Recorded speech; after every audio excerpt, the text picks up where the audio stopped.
Are peptides fake? Are they illegal? Are they secret steroids? Wait, what? Yo, my name's Juan Gonzalez, just another gym guy, and I ain't certified in a goddamn thing. So why the hell am I dressed like this? I don't know. I thought you'd like it. But today, we're going to be talking about peptides. Yeah, I'm bringing the science, baby. Peptides. You've probably heard of them. You've probably heard of them without knowing you heard of them. Like Ozempic, that's a peptide. Well, actually, that's a brand name. Peptides are in there, and that's what's doing the actual work for you. So let's see, are peptides fake? Are they illegal?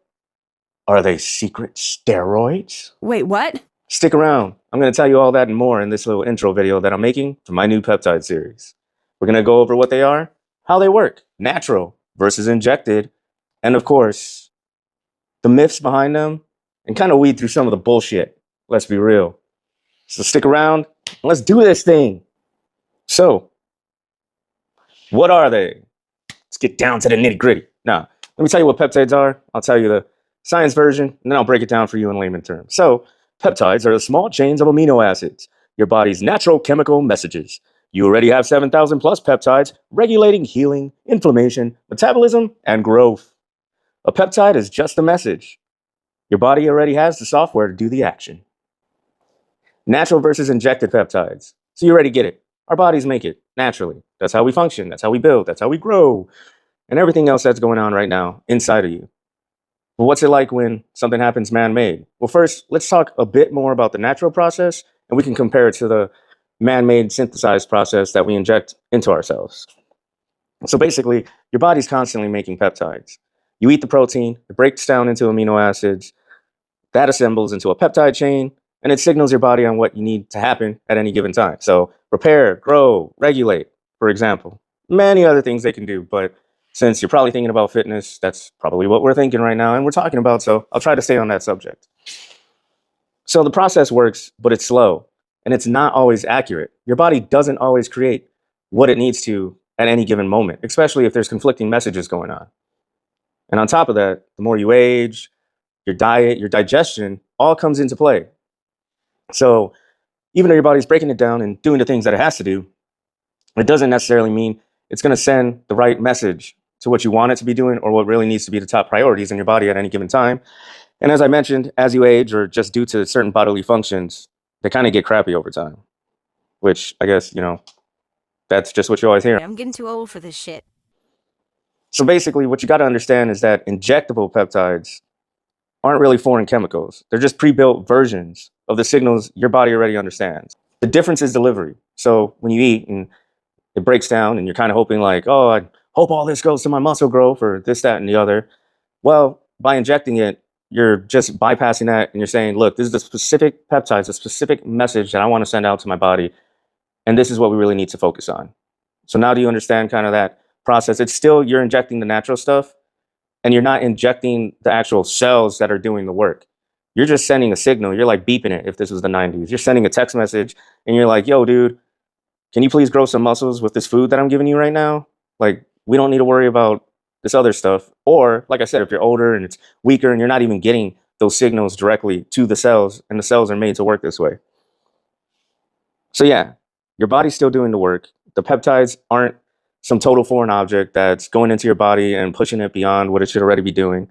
It's just bypassing the digestion. It's giving it straight to you. You don't have to worry about 50 million different variables. And it's speaking your body's language. So yeah, this is just me saying you're sending that text message. It's like the coach that's yelling, run, do this, do that. And the players are the cells. Your cells are already there. You're the coach. The shit being yelled, well, that's the peptides. I hope that makes sense. How does it work scientifically? Well, you get all the little peptide stream, they hit the outer cell membrane, go into the cell, and activate, telling the cell what to do.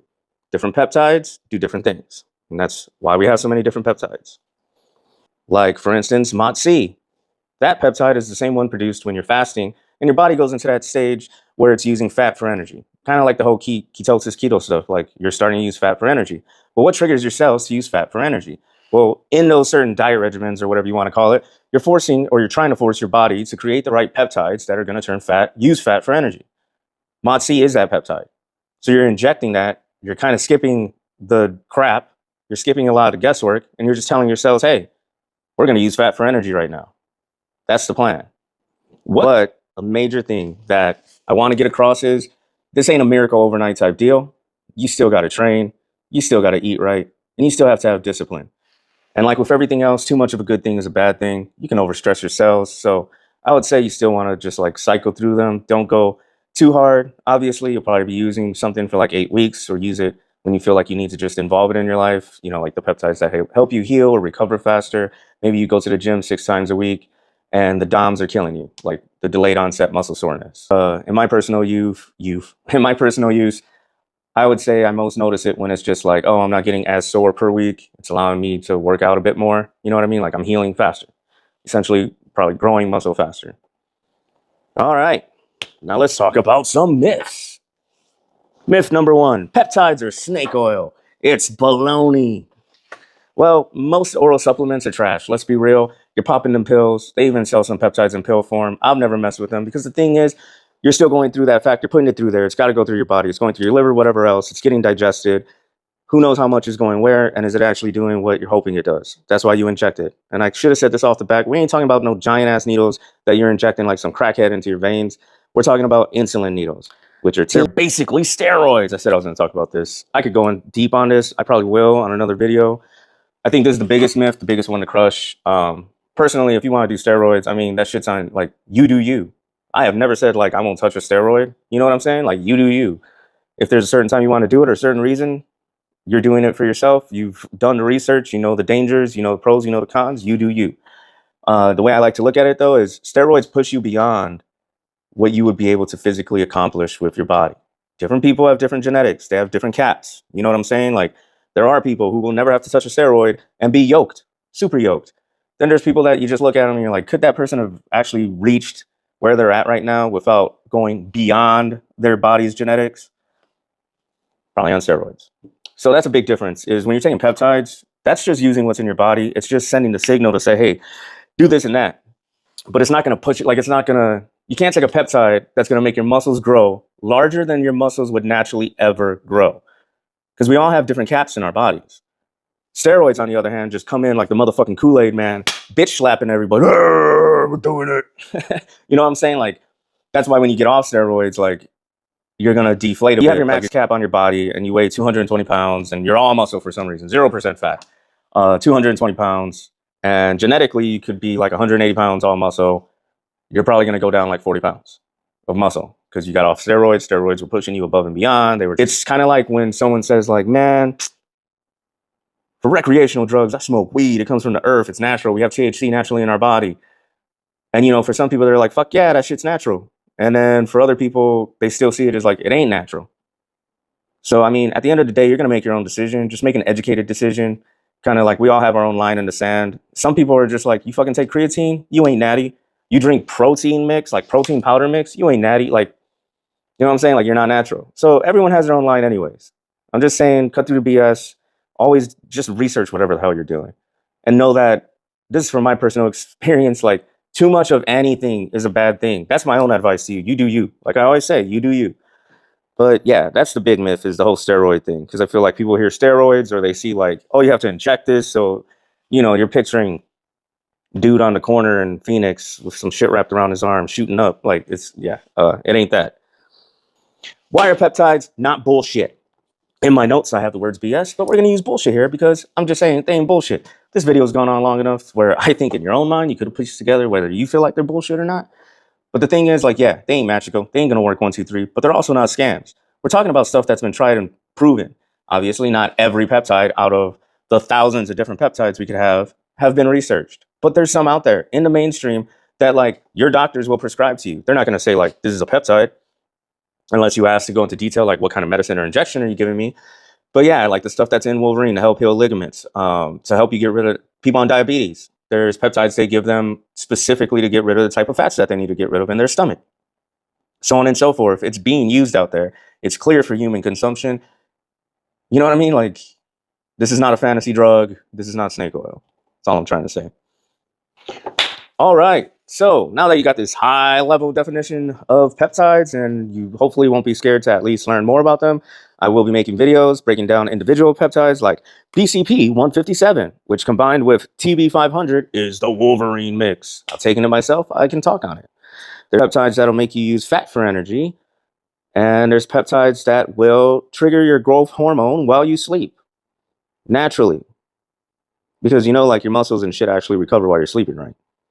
So yeah, there's some you take at night and it just kind of like boosts the, like, you still got to be getting good sleep. You still had to put the work in on the workout during the day, blah, blah, blah, blah, blah.